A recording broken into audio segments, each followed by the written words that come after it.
good is it that when you see your financial empire crumbling underneath you and you're used to a good life, it only shows you how much roots you have in those things. And so what good is it for you to do to stand on the Empire State Building and jump off just because? A lot of people did it. A lot of people do it.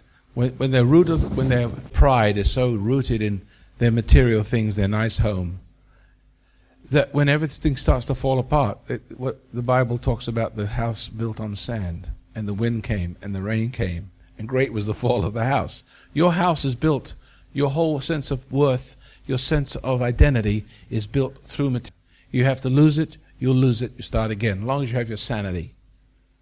Don't fret for it. See, you have to be a man and take your losses and stop being a little baby. Extreme stress. No, it won't be a stress. Under circumstances. Yeah, you have to be. You wouldn't be human if you weren't. Well, see, just the opposite. You'll never be human if you... Well, I don't know how to explain it. Anybody would like to have a shot at this? Go have a go. Have a go, lad. Have a go. See if we can get it out of you. Yeah, I just think if you allow anything to control you to such a degree... Out of you. Yeah, I just think if you allow anything to control you to such a degree that you build it up, then you always run the risk that if it has such a power in your life that, of course, if somebody took it away, what are you left with? You're left with nothing. No, but you see what he doesn't realize is that he's built his life, forgive me, that's it. He's built his life on the material, getting his identity and his security, his substance of his spirit from the material. And when the material is taken away, the soul that is developed there is laid bare, and that's the panic. It's not the material things.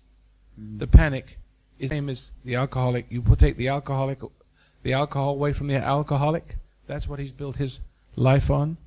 When you take that alcohol away from him, he has the DTs. Because what's happened is everything he is bared to everything he should be. Yeah, see? Well, yeah, I know that. Everything he should be. Yeah, see? Well, yeah, I know that.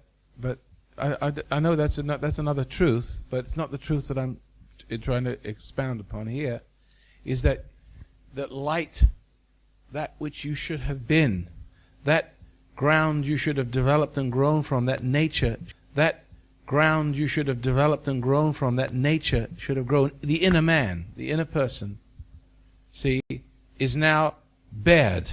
The protection, the escape processes have now been, the ground has been pulled away from you, and suddenly the light of realization is catching up with you. You've lived in illusion. You thought you were a high roller. You thought you were a great person. You thought you knew how to make decisions. You thought you had it made. You thought a lot of things, and to the degree that you were successful, to that degree you were deluded.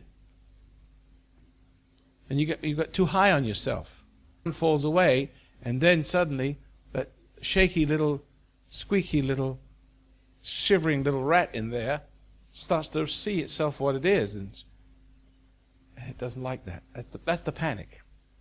The panic is not the material things. The panic is you want to run after it and it isn't there. Things. The panic is you want to run after it and it isn't there. See? Now, you have to learn to build a different kind of man.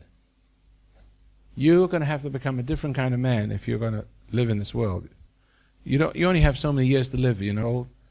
You got so many years to reconstruct yourself. Oh, well, I'd much rather talk about you. Well, I don't know. Why would you bring it? I'm just asking you about stress control and management. Well, and I just illustrated a certain set of circumstances well, people to deal with. Never get to that point. I wasn't talking about my own circumstances. Yeah, no, but what I hear you saying is you never heard anything since you came in. No, I said the mic was off.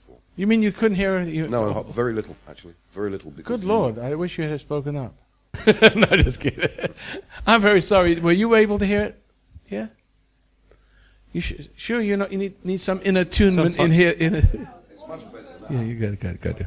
All right, well, please speak up if you have any problems. Yeah. Yeah, I just had a thought, and that's that the amount of stress one finds oneself in. It's more to do with how you deal with the situation as the inner man that Roy's talking about. You see the point? The distinction. And I saw you focusing on, the overwhelming amount of stress you're finding yourself in. I'll tell you, yesterday, if you were here, I gave the answer, but let me give it again. You want to become an Olympic diver. And this is the most important thing for you. Excellent swimmer, and you want to. But now, the first time you've got to dive off the high diving board. There's always the first time, and there's always stress involved. Now, everybody, when they do something new, if you want to be a lion, that's the only way you can overcome the stress of a lion. As a matter of fact, skills are developed by overcoming the stress of what is in your way. Is that right? Isn't that a skill? So if I can't surf, but I see people surfing down 50-foot waves and having a great time. That would kill me the first time down 50-foot waves and having a great time. That would kill me the first time I tried it. See, so you start in small things and you work to big things. Wouldn't you agree that would be the way? You start with little stresses and you learn to build up to bigger ones. And so, but there is a mechanism of the human spirit that disables you from dealing with stress. And this is how it works. And it's the hostility factor. Here you are on top of this high diving board for the first time, strong, sound mind, good body, good swimmer. And you come to the edge of the diving board and you look down. It's a long way down, but there's always the first time you have to jump. And you do it. And the second time is easier. The third time you're doing little somersaults and all kinds of flips and becoming good at what you do, almost flying. You're enjoying it. The first time it was scary. The rest of it isn't scary anymore.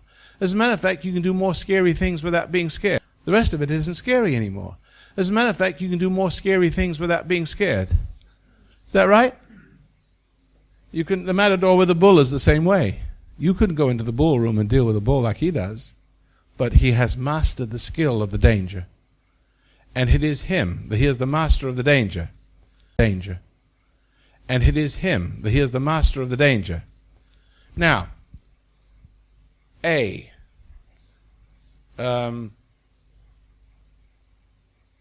guy that goes on the edge of the diving board and can't do it had a fight with his wife 3 weeks before, for the last 3 weeks in a row. And he's all upset. Now, this translates into how he deals with stress. Now, the wife isn't there, but the fact that the wife is in an environment and in the world, and there's stress. Yesterday I said that a woman who's raped in a red Chevrolet, 12 midnight, on a rainy night, with blue eyes, all those factors affect her for the rest of her life. She doesn't have to be confronted with that man and the same situation. Any one of those, the color red can affect her. So a man drives up in a red car and suddenly red can affect her. So a man drives up in a red car and suddenly he finds he's got an easy victim. It's only the color red is there. See?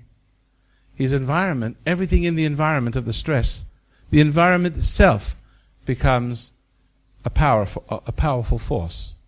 But there's even more. That the soul of a person that does not deal with human beings properly, the consciousness, becomes more sensitive to the pressures of the world in principle. Because you either overcome the stress and you become braver of it too, or you become less noble. The less noble, you start to shrink down. If you were suddenly shrunk down to a small ant, and suddenly you saw a spider coming, wouldn't that scare the living tar out of you? Well, you actually shrinking in stature, and less than things affect. See, even the vegetables and the things, the animal, the feathers and presence of the lower you sink in your stature, it doesn't show in your face and features, not from the beginning, but you become oversensitive to things. See, you go down the animal and you go down to the vegetable, and you go down to the vegetable, and you go down to the mineral kingdom. Things, metals affect you. They shouldn't. See, unless they're poisonous metals, of course. What I'm saying is that the hostility Hostility, the wrong way you deal with people, refers you to stress affecting you more. For instance, it's not only the person but the stress. If you're angry with me right now and you get upset, and then 3 weeks later, so you want to run into a doorway to avoid facing me. Is that right or not? Yeah. See? In other words, you're becoming sensitive to the object. And it's called fear.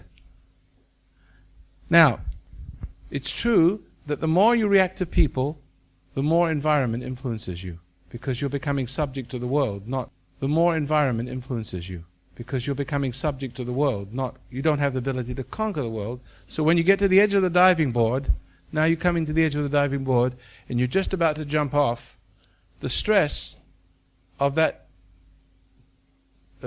drop is much more than your power to overcome it. Drop is much more than your power to overcome it. So you back off and you go down the step and your whole future is gone. There's a barrier there. Your future, you could be an Olympic diver making a lot of money, getting gold medals and God knows what, and getting money from advertising. Your whole future, and getting money from advertising, your whole future is gone. And now courage that isn't used atrophies. You don't use it, you lose it, like the ostrich with the wings. See? And you become more and more afraid of the environment, more smoke and do other things that try to make you bolster your courage, but that's not real courage. You see? And so the less you deal with stress properly, the more stress affects you. You can compensate. For instance, a person who feels, let's say a little boy, when he's very young, he sees his father and mother poor, struggling, and he resents his poverty. He feels inferior. He identifies his inferiority with poverty. No, I've been poor and never felt inferior being poor. I've had no money, but I've never been poor in spirit. Those people are pathetic. People who have been traumatized by poverty. They're angry at their parents for whatever reason. Anger has made poverty bite into them. These circumstances that where the noble young man... Do you remember the little story of Oliver Twist? How he got lost? He got passed from one low life to another, but he never lost his... And he got passed from one low life to another, but he never lost his dignity. He always stood out and shined. He never became like the thieves and the robbers. And eventually, the story has a happy ending, because he shone so brightly, he showed himself that he was like royalty, like a prince. There's no question of the breeding that was still there. He came home again, because he never belonged to that. But he went through poverty, but he never lost his innocence. You see? Now, there are some people who go through poverty and lose their innocence and hate their poverty and are humiliated by poverty and coming to a point of the circumstance that has given them an inferiority, and then they make up their mind they're going to be rich one day. And they compensate by being good at everything. And they do become good at everything. And they get to lord it over everyone and live in a beautiful house and a beautiful... Well, even so, very easy because of a cleverness, a special niche in the culture. And they're able to get this money and shield themselves from the pain of it. But you see, but courage and virtue that's not used is lost. You see? They're surrounding themselves and finding a place of repose, a place of security. Financial security, emotional security, all kinds of security, drug security, there's all kinds of securities. They go to church security. You don't grow. You've got to go out and face the matador. You've got to go face your problems. These people are still not dealing with life. You've got to go out and face the matador. You've got to go face your problems. These people are still not dealing with life properly. That doctor still goes home and has a fight with his wife, and the more angry he is with his wife, the more insecure he becomes. The more insecure he becomes, the more he earns more money. And then he buys the most prettiest wife he can find, and she wants more and more money because And then he buys the most prettiest wife he can find, and she wants more and more money because, see, in order to give him the security, you have to pay her off. So, but one day, you see, this happens. People have a lot of money. There are just as many drug addicts at the top as there are at the bottom, because success is failure and failure is failure. That way, they're both failures. One doesn't know it yet. And so one can have real serious problems with a lot of money and security because one does not know the angst, does not know how to interpret the angst one feels. But let us assume the man loses all his money one day. He makes a bad stock investment. And there's a crash.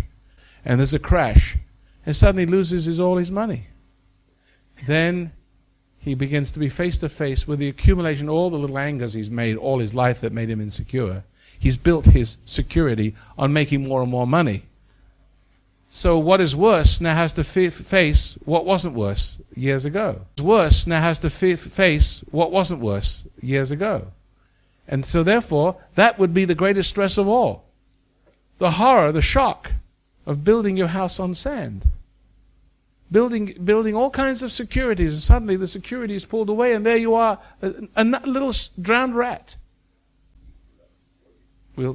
Before we leave, well, that's how I deal with it. First of all, I would never get there, but I would use the situation to make me realize, my God, what have I done to myself? That I should feel so terrified. Cure it. The cure is finding the cure is finding the inner strength to deal with.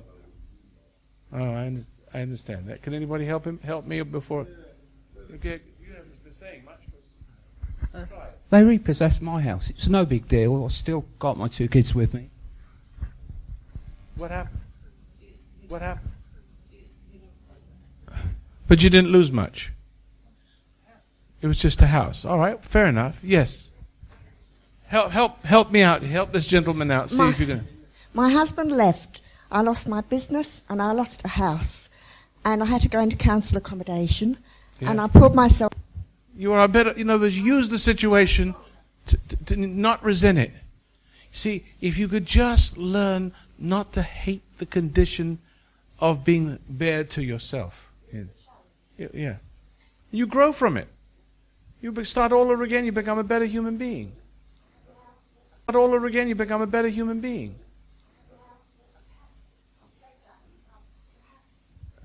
You got a house again? That's nice. Say it on the microphone. Yes, I have saved up my money, and I have a house. What kind of business do you have? I don't. I do a cleaning job in the evening. Yeah. And we did do a cleaning job in the evening.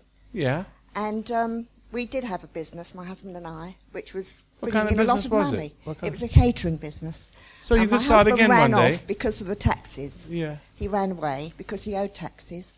And I just pulled myself up again. And you can start again. On Well, your I own could without a do. husband. Start again. On Well, your I own could without a do. husband.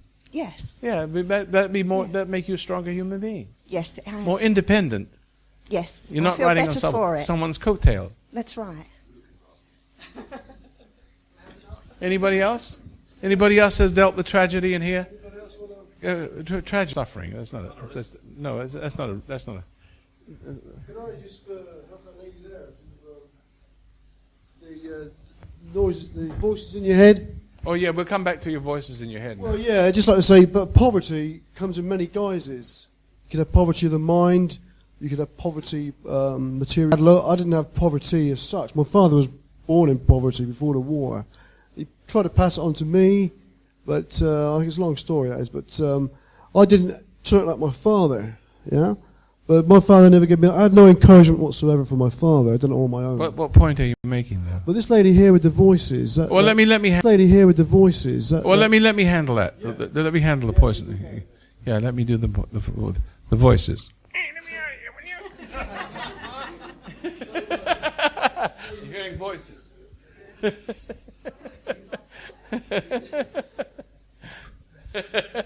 Got to have a little laugh once.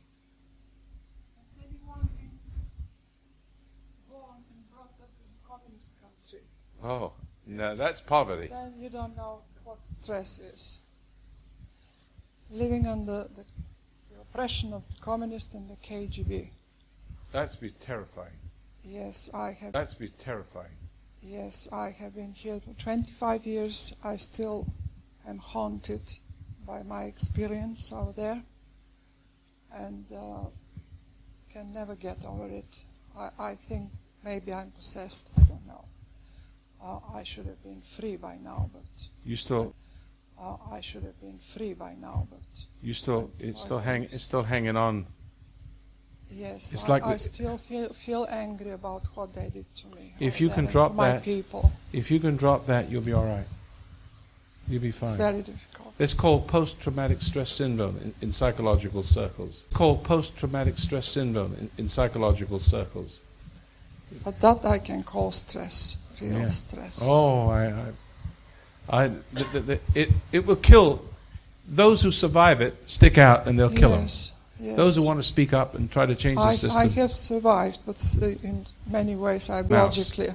Yeah, you survived by becoming like a mouse, quiet. You did speak up. You didn't say anything. You just took it. But I want to use the chance now to thank you. For I stopped smoking, Roy, 8 years ago, thanks to one program only, one of your programs about smoking. Good. Made me give up cigarettes the same If I can moment. get you to drop your resentment towards the past. You see, a Vietnam vet hears a bus backfire, and he immediately is affected by it, thinks he's back in Vietnam, you see. And so there are many familiar objects, even in a free country, that remind you. I mean, a house is a house that, the house, you have furniture. You have red furniture. You have mahogany-looking furniture. Well, that was, if you lived in a communist country and repression, you see, and you see a policeman, that would remind you, it would still recreate the oppression, because we live in our own prisons built up of reacting to these things all our lives. Reacting to these things all our lives. We live in a prison of our own cowardice. I know that if you're born in a communist country, it must be horrible because you're born into it. But I have to tell you, it's no worse. A communist country is no worse than being born in a dysfunctional home. See, it doesn't make much difference. In a free country and you're still born into it's the same horror. These people are all traumatized, no worse than you. But more shame on them that they live in a free country. And they grow up to transmit it to their own children. You grow up to be like the sick old... More shame on you. See, that you should be that way.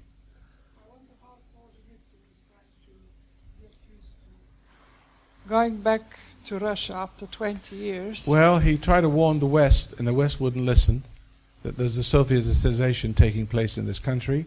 The West wouldn't listen and shunned him. And so now he's going back to warn the Russians of the Soviet people of the corruption of the West. I mean, where are you going to go? He's trying to keep the corruption from... They already got their McDonald's and then, their McDoodles or whatever. The whole corruption's already begun. And they've got all the preachers running over with their Bible. We're living in a really sick world. Everybody in it. You okay? You can't have my juice. I'm too selfish. You want some water?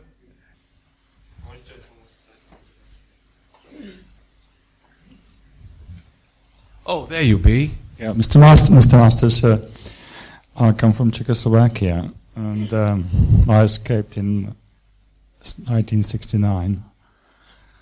And you speak better English than 1969. And you speak better English than Englishmen. When I came to England, I realized that England got the communist nature. And Czechoslovakia, when I returned after 24 years, is beginning to have when I returned after 24 years, is beginning to have an English nature. Interesting, isn't it? Or the American, I would say, the American nature. Did the you read, 1950s, like you were talking about. So there was a kind of strange transformation. It's a kind of strange transformation of. You better go back there then. I have to go back, I think. Yes. You know, it's interesting. In one of my the New Dimension magazine, which failed, I didn't have enough money, but it was one of the most popular magazines in Washington D.C. All the politicians, senators, and congressmen, the Knesset. When it failed, you know, we made a telephone call to our place to find out what happened to our magazine. But in that magazine, I made predictions. And before the Berlin Wall collapsed, I said, when Russia and America, when that Berlin Wall collapses and we tend to, when Russia and America, when that Berlin Wall collapses and we tend to have peace, what will happen is Russia will become America. It may not make it, but it would tend to take on the identity of the adversary. You know, when women, husband and wife fight, they they tend to become each other. A little bit of him gets in her, and vice versa. And they become one another. You can see how men become feminine and women become masculine. So what's happened is that there's a Sovietization happening of the West. And I said, and that's what's going to happen. We will have an inward revolution here soon. But in America, it's going to happen first. We were the prime target. The tension was between mostly America and Russia, believe it or not. And so the Soviets have become a little bit trying to become, you know, Americanized. Trying to become, you know, Americanized. But we've become Sovietized. And that's an interesting thing. He noticed that. But I wrote that in the magazine. And to verify it, they have all the copies of it. You want a copy, I'm sure one of the board members will send you, predicting what would happen. There's upheaval in Soviet Union and the Baltic states, right? And in America, it's poised because it's Sovietized to such a point that all the freedoms are disappearing. And there's a welling up in the people.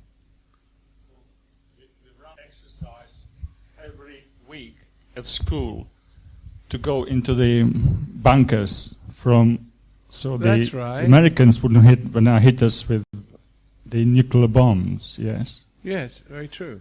And basically, we were traumatized by this because we had to do it. Yeah, and the same thing here. Every week. See that? Regularly. Did you understand the principle of what? Do you understand the principle of this? That's why everything is predictable. Everything swings from one side to the other, extreme. You have to understand that transformation is that you become like what you hate. That's why you must learn not to hate it. That's why you need put on that armor every morning with the exercise that I'm teaching you. You put on that armor and you set yourself ready for the day. So they swirl around you and they don't get inside you. That's the key. That you are not intimidated. Russia was intimidating America. America not to be intimidated for the most part, out-intimidated Russia. Out-intimidated Russia. She fell apart. But meanwhile, Americans were becoming Sovietized. You could have had Gorbachev over there and you could have made him president at one point. There were so many people who liked him. This is insanity. The ones who are not Sovietized recognize what's happening to their own country, but the ones who are Sovietized, look at their brothers who have not been Sovietized, not been traumatized, as enemies of the state. Like they look at them as hawks. Like they look at them as hawks because they've made friends with the enemy already. They've made friends with the enemy. So therefore, they've identified with what is the enemy. And so when the good people stand up, the Republicans, the sons and daughters of the Republic, I call them, they stand up and say, just a minute, this is America, we got them. They stand up and say, just a minute, this is America, we got these constitutional laws. You can't take away our weapons, you can't do this to us, you can't. We're not going to surrender, we're going to fight. Well, the ones who've surrendered, the weak ones who've been Sovietized with all those stresses, have the nature of the enemy. Jane Fonda.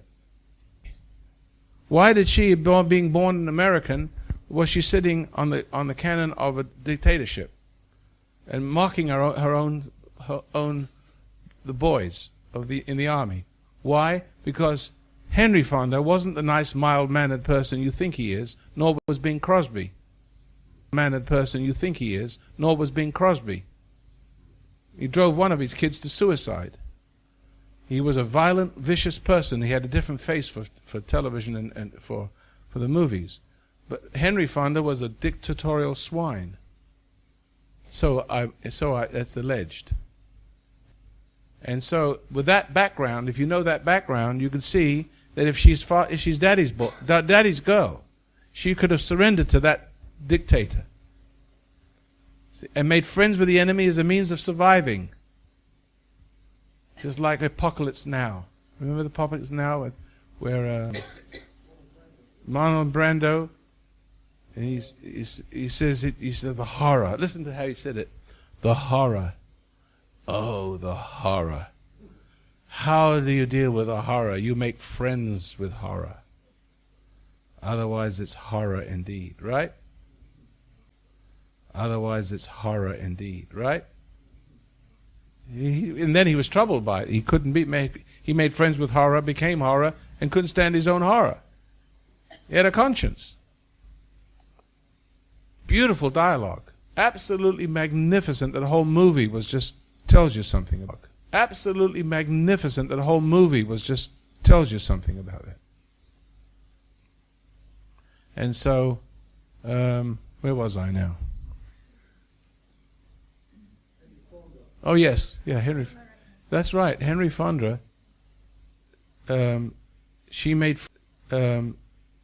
friends with horror. She made friends with the tyrant in the home, and therefore, when tyrants rise in the world, she has an affinity for them. And we want to stand up to the tyrant. She identifies with the tyrant we're trying to stand up to. We're the enemy. The enemy is her. See, turned against your own country. In America, we have people who burn the flag and all the rest of it because they've identified. If the government that still is government could understand what's happening, we could save this country. But otherwise, you're going to lose it. Every stupid decision on earth is going to be made. You see it. Every stupid decision on earth is going to be made. You see it. You haven't got a chance of a snowflake in Hades. Yes, sir. I'm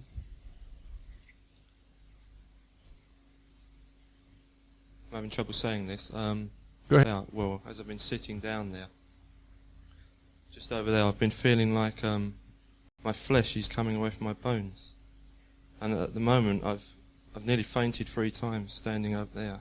Yeah. And I just feel like I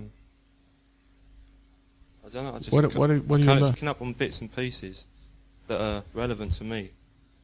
But anybody else feel that way? Anybody else feel a little bit funny? You do? How many people feel a bit strange? You do, eh? Let's talk about it. Can we? Can we talk about this? Yeah. Can we talk about this? Yeah. We didn't get to your voices yet, but don't let me forget. We will now. Yeah.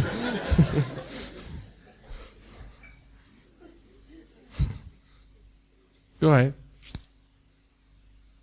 Well, I've got to. Though I don't really see it in this moment with you, Roy. But when I've got close to you earlier, because I've been dealing with you, I really feel that I'm projecting my father onto you. And there's one thing I've heard you talk about resenting fathers for the 5 years I've heard you. And I've never really felt that I resented my father. Yes, I did, but I never really made the connection. But through this projection on you, I can see it's obvious that I'm resenting my father, but I'm doing it through you. Yeah, that's right. And the reason why you can see that you resented your father, because I am not your father. You're hating me without father because I am not your father. You're hating me without a cause. Yeah. I don't want to do that. No, but it's good that you will always. This is why I didn't want to admit to this really, because I don't want to hate you. It's the last thing I want to do. But you do. Yeah. You hate me, but I haven't done anything wrong to you. So now you're looking at yourself and you're feeling very funny of me being a hateable object. See that? You feel perfectly justified when you have a hate object. See, and that's what's making you look at yourself, and this looking at yourself in this light is exactly what you say it is. It feels like you're just being annihilated. Yeah. See? It's a spirit. Because I've felt like my father is a very judgmental person, and he gets an opinion of someone, or me mainly. I mean, he hates me. I feel that he really hates me, my father. But I don't hate you. I know, but that's what I felt. That's my projection onto you. I've been thinking that you hate me. That's what I felt. That's my projection onto you. I've been thinking that you hate me, or that you're holding something against me. And I know it's stupid. I've been saying to myself, this is stupid. I know Roy isn't like that. But it's still, all these feelings are happening. Well, I have to admit, I did think you might not work that thing right, but that's about the worst of it. Yeah. I feel that you didn't think that. That's what Well, you're right about it. Yeah. Who am I to make you confused? Enough people have done it already. But that's the worst of it. I didn't hate you. Right. I just wondered if you could handle it. Being a disc jockey doesn't mean to say you understood the mechanics of that. Mm. But apparently you do. Apparently you do. So, bravo. You're right and I'm wrong. Well, that's no big deal anyway. No. Is that it? I guess so, yeah. I'm glad you feel better now? No. Oh, all right. Well. No, I do feel better, yeah. Good. I do feel better, yeah. Good. I still feel like I'm shaking now. I'm just shaking now. And, Who else would like to admit to something like that? Go ahead. Come on. Delicious over there. Give it to Delicious. Her name is Deli. I remember because she's delicious. Her name is Deli. I remember because she's delicious.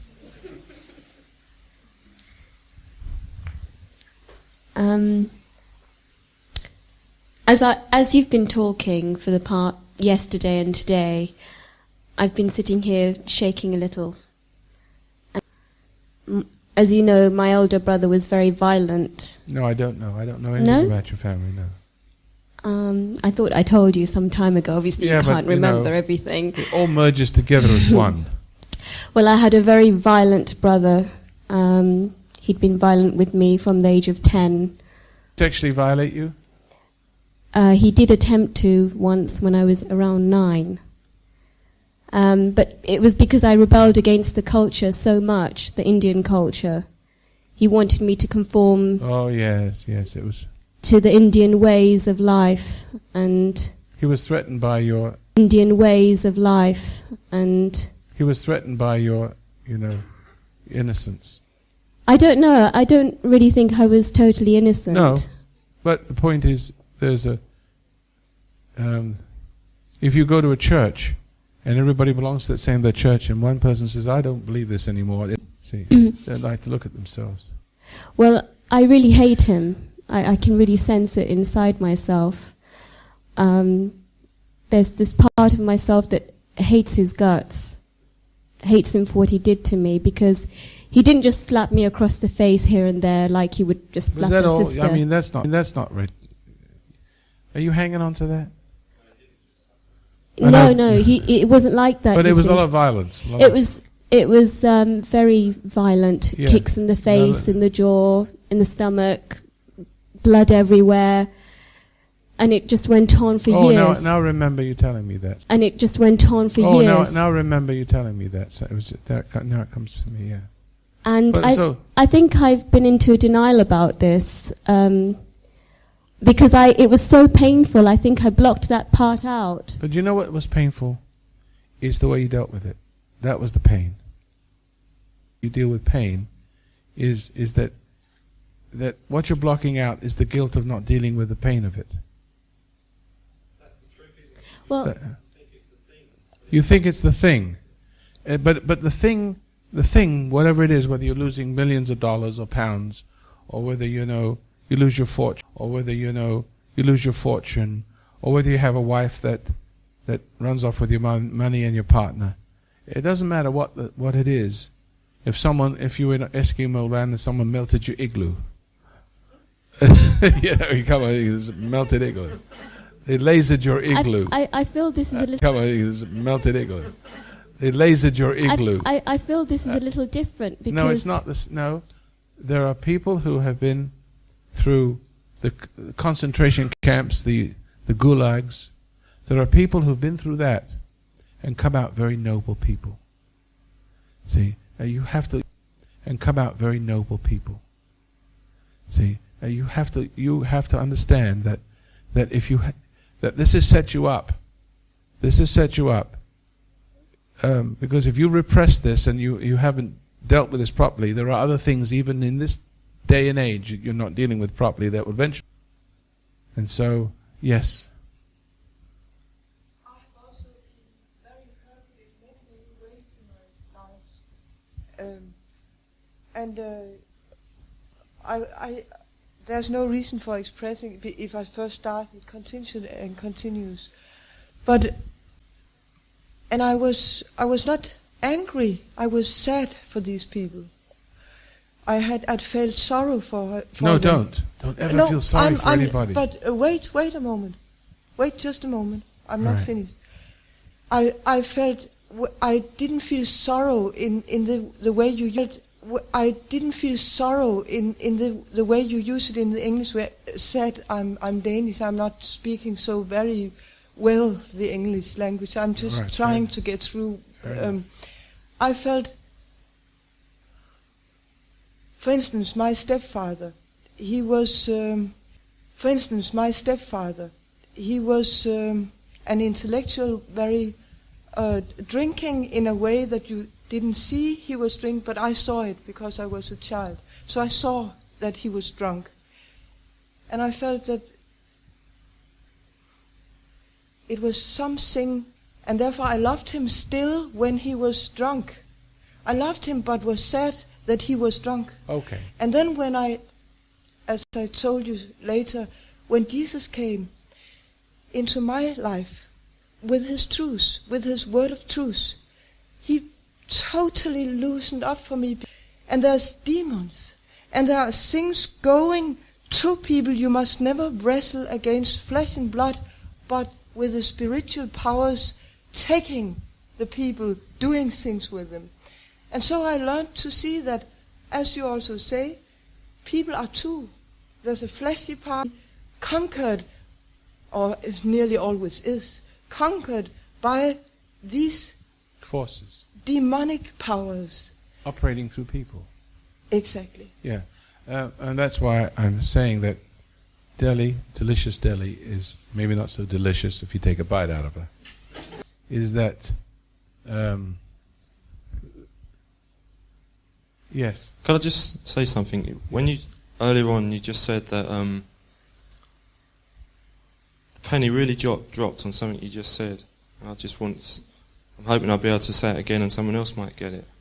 Get it. Get it. And what I saw really clearly was that it's not what people do to you. It's not the act. It's the trauma of your resentment towards it. Correct. That's what makes it stick. That's the shock. That's right. That's what makes it stick. That's the shock. That's right. Yeah.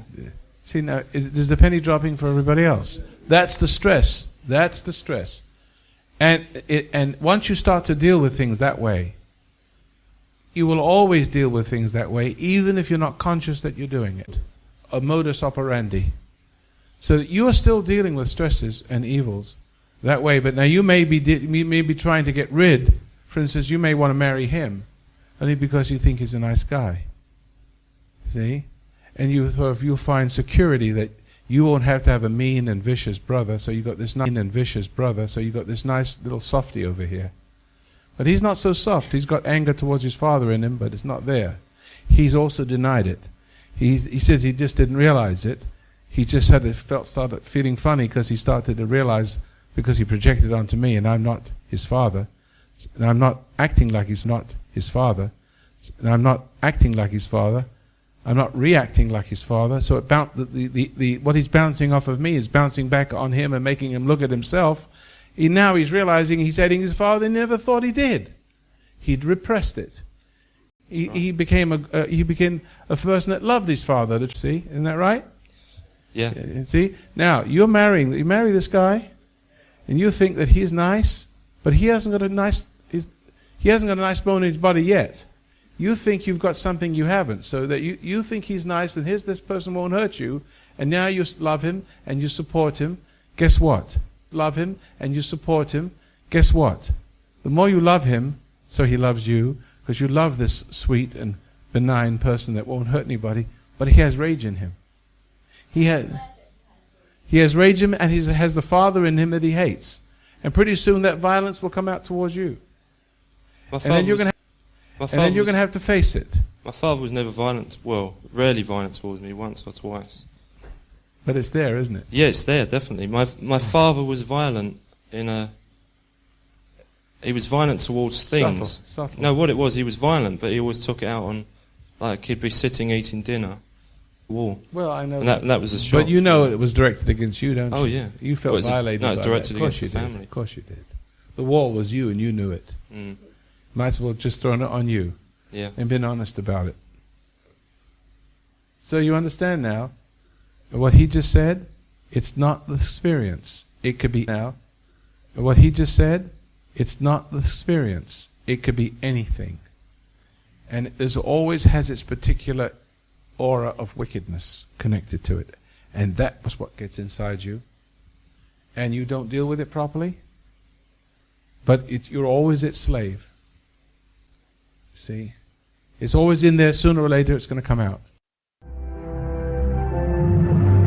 For more information, please write to FHU 27 Old Gloucester Street, London, WC1N 3X.